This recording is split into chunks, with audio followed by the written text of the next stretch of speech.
Hey, good afternoon. Good afternoon. 1986, I ran away from an abusive household.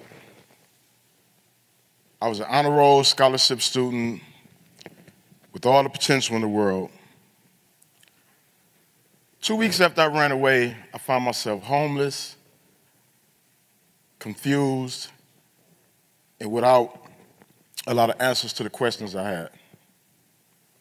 It was in this moment of vulnerability that I was taken advantage of by a seasoned street hustler. And I began selling crack. This was when crack first began to emerge in inner city communities. In my first 6 months, I experienced every imaginable horror that comes with that culture. My childhood friend was murdered. I was robbed at gunpoint. I became addicted to crack cocaine and was beaten nearly to death and left on a cold bathroom floor in the back of a crack house. I continued into that culture for several years. On March 8th, 1990, I was shot multiple times standing on the corner of my block. My friend who had been shot the prior year rushed me to the hospital because the ambulance never came. They extracted 2 of the bullets from my body, left one in, patched me up, and within days, I was right back home. No one thought to ask me how I felt, what I thought, and not one single adult offered what I believe to be the universal gesture of compassion and empathy, a simple hug. 16 months later, July 1991, I found myself in a heated conflict during a drug transaction that I refused to make. During that conflict, I fired several shots, tragically ending a man's life. I was subsequently arrested, charged with open murder, and sentenced to 17 to 40 years in prison. When I entered prison, I was bitter, I was angry, and I found myself getting into more and more trouble. In fact, the warden labeled me as one of the worst of the worst. My first year in, my security level was increased to maximum security.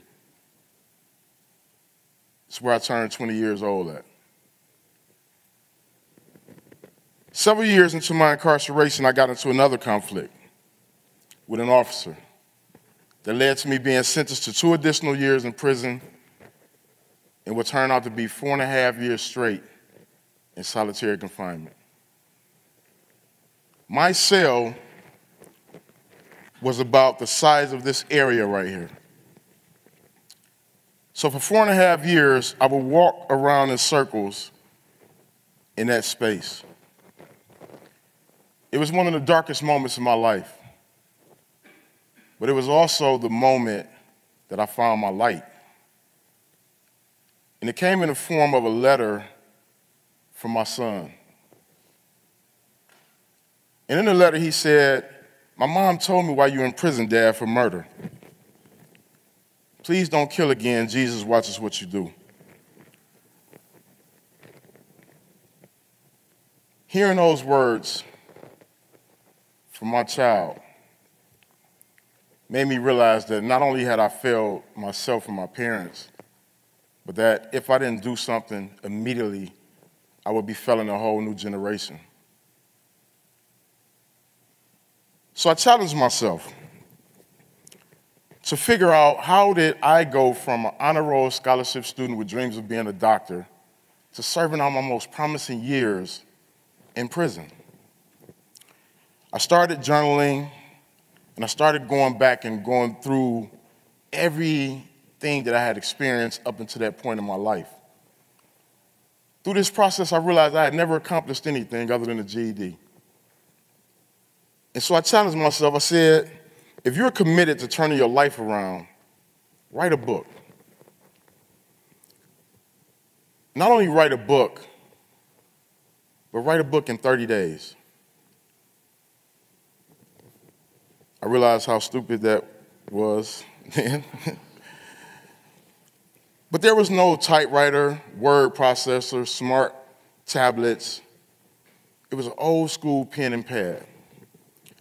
But in solitary, they don't even give you a regular ink pen because they're afraid you might poke somebody. They give you this real flimsy piece of plastic. And I said, there's no way possible that I'll be able to write this book in 30 days or less with this flimsy pen. So I thought about it, and I decided to wrap the pen up in paper. So I rolled that pen up, and I was pretty good at it because I had experience rolling some things up. It's no judgment. And I wrote that first book. And when I got out of solitary confinement, I typed that book up, and I decided to start a publishing company. And I published my first book from prison in 2008, and then I got sued by the Department of Corrections for the cost of my incarceration, which they touted to be close to $1 million. And I remember this feeling of saying, here I am trying to make a way out of no way, and the first thing that they attempt to do is to take that away from me. What alternatives will I have when I get out of prison? Shortly after that, I went up for parole and got denied the first time. I went back up the second time and had a better interview. The parole lady, she was beautiful. She was flirting, I was flirting. I was like, I know I'm getting out. And they denied me again. And I almost gave up. Because at that point in my life, I had 18 years inside. And I knew if I could do nothing else, I knew how to do time. But I decided to go back. And I went back that third time and I got paroled. And on June 22nd, 2010, I walked out of prison for the first time after having served 19 years, and 7 of those years in solitary confinement.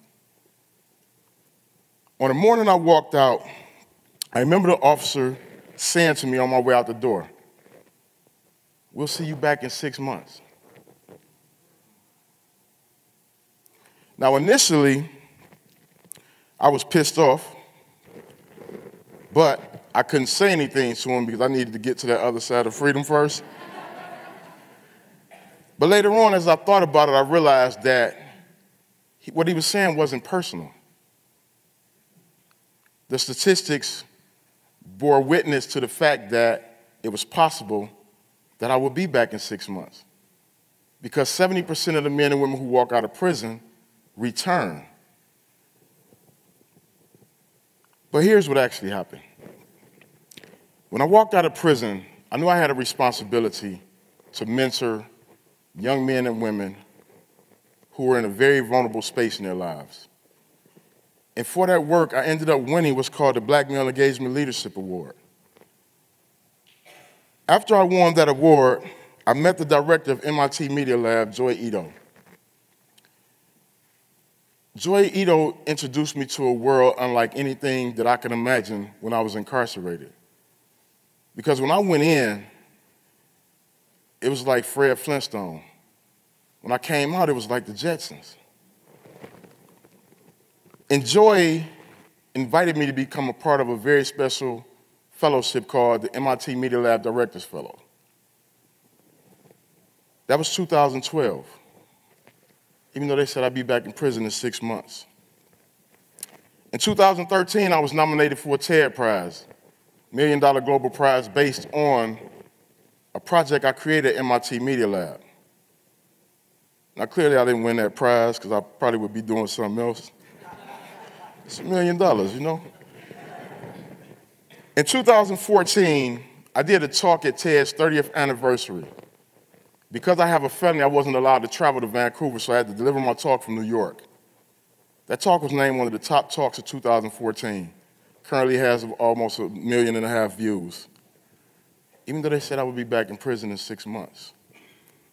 I went on to become a fellow at Kellogg, which I maintained for 3 years. Even though they said I would be back in prison in 6 months. In 2015, I won Manchester University Innovator of the Year Award, even though they said I would be back in prison in 6 months.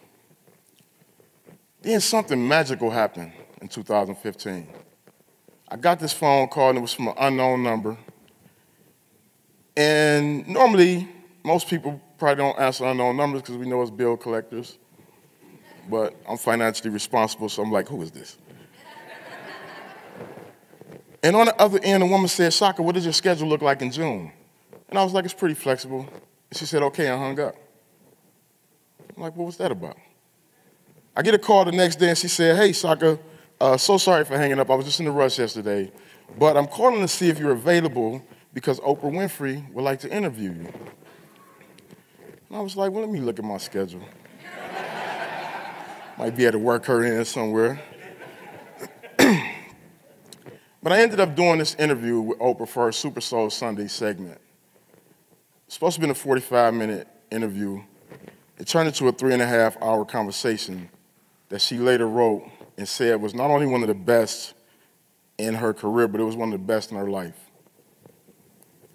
And then she texted me, because, you know, Oprah be texting me and things, you know, and told me it was in her top 5, even though they said I would be back in prison in 6 months.